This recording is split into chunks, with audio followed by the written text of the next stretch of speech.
मैले चाहिँ यो मेरो चाहिँ च्यानल छ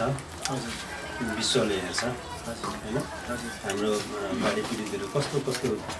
पीडामा छ उहाँको समस्या के छ त्यो बारे चाहिँ बुझ्दैछु मैले अनि तपाईले चिउरा खानु भएको देखे मलाई कति मेरो आत्मालाई नमिठो भयो हैन कलाकार मान्छे अलिकति भावनामा बोलिहाले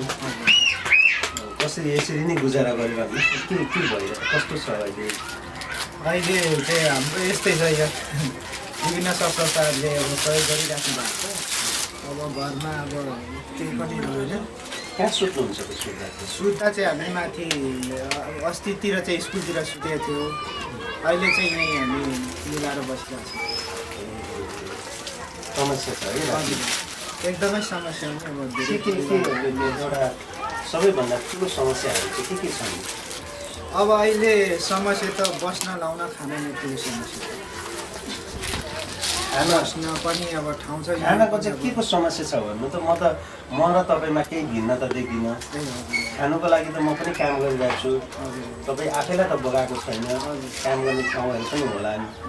होइन खानुको लागि त मैले तपाईँमा केही पनि समस्या देख्दिनँ खाना अब प्रथममा कुरो त ग्यासहरू चुल्हाहरू नभएको कारणले पकाएर खाने चिज पनि त्यसरी नभएको कारणले काम चाहिँ के गर्नुहुन्छ काम चाहिँ यस्तै गरेर बनाउने लेबर मिस्त्री अहिले त्यो काम पनि छैन अहिले काम पनि पाइराखेको अवस्था पनि छैन धेरै गाह्रै छ अब ग्यास चुलोहरू समस्या रहेछ है बस्नुको लागि पनि समस्या हजुर बस्नुको लागि पनि अब घर असुरक्षित छ भनेर सबैजनाले भन्नुहुन्छ असुरक्षित त आफै पनि अब यो खोलामा बनाइसकेपछि त्यो असुरक्षित त भइ नै भयो तर अब तत्काललाई आफ्नो जीवन अगाडि बढाउनु सहज तरिकाले बढाउनु समस्या छ जस्तै अब त्यस्तो कामहरू पायो भने तपाईँ गर्नुहुन्छ हजुर कामहरू पायो भने के मिस्त्रीको भन्नुभयो मिस्त्री के भन्नु त टाइल पनि लगाइन्छ वेयरिङहरू पनि गरिन्छ त्यस्तो जोड्ने कामहरू पनि गरिन्छ हामीले कतै यस छ भन्यो भने हामी तपाईँलाई इन्फर्म गर्दा हुन्छ है अनि खाना चाहिँ खाना दाल भात पनि खाइन्छ कि अरू त्यस्तो के छैन कि अवस्था के छ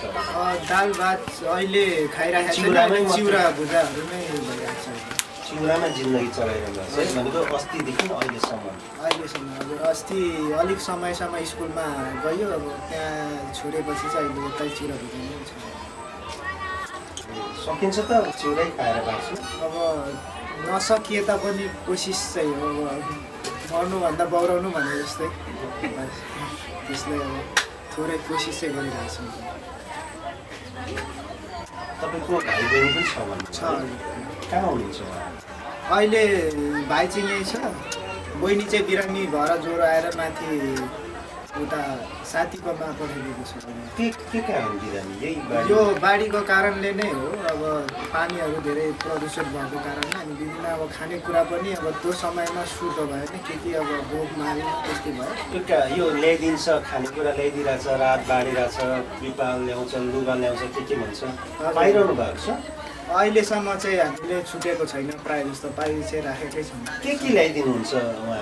उहाँहरूले ल्याइदिनु भएको छ अहिले झुलहरू ल्याइदिनु भएको छ अनि तिरपालहरू पनि दिनुभएको छ अनि यो बाल्टीहरू अनि कराईहरू त्यसरी दिनुभएको छ अब सबै कुरा दिनुभएछ ग्यास चाहिँ दिनुभएको ग्यास चुल्हाहरू यस्तो चाहिँ छैन कहाँ पकाएर खाने त के गर्ने त्यो चिजहरू अहिले अब त्यसलाई त्यतिकै राखिरहेको छौँ अहिले अब के भन्नुहुन्छ जस्तै उहाँहरू मेरो टिभी हेरिरहनु भएको छ हजुर अब तपाईँलाई दाउरा के अरे कपडा छ झुल छ सुत्ने ठाउँ रहेनछ तपाईँलाई भाँडाकुरा छ खानेकुरा चामल अरू के चाउचाउ दिएको होला चाउचाउहरू छ चामलहरू 5-7 केजी दिएको थियो अब त्यो कहाँ पकाउने होइन अलिकति मेरो दर्शकलाई भनिदिनुहोस् कि तपाईँलाई के आवश्यकता छ अहिले तत्कालको लागि केही समय गुजारा गर्नको लागि त्यसपछि त तपाईँ आफै हट्टाकट्टा बलियो हुनुहुन्छ फेरि त्यो तपाईँमा स्किल पनि रहेछ होइन तपाईँ आफै सकिहाल्नुहुन्छ काम मात्रै नभएको हो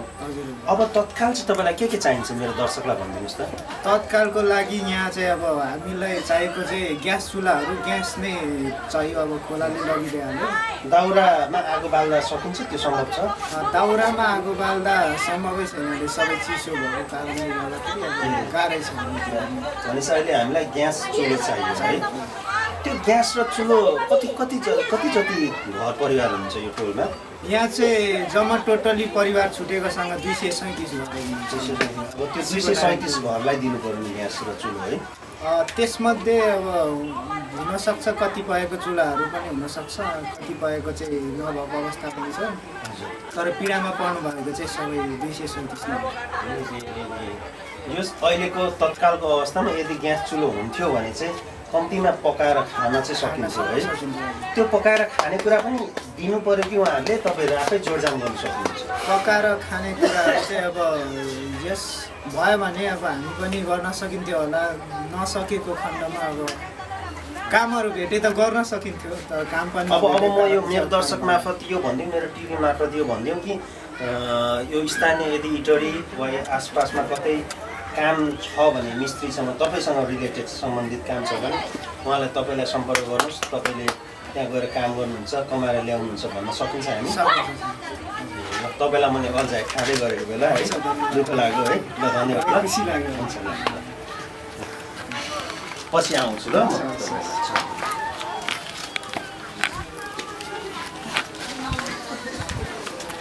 दाजु यही थिएन है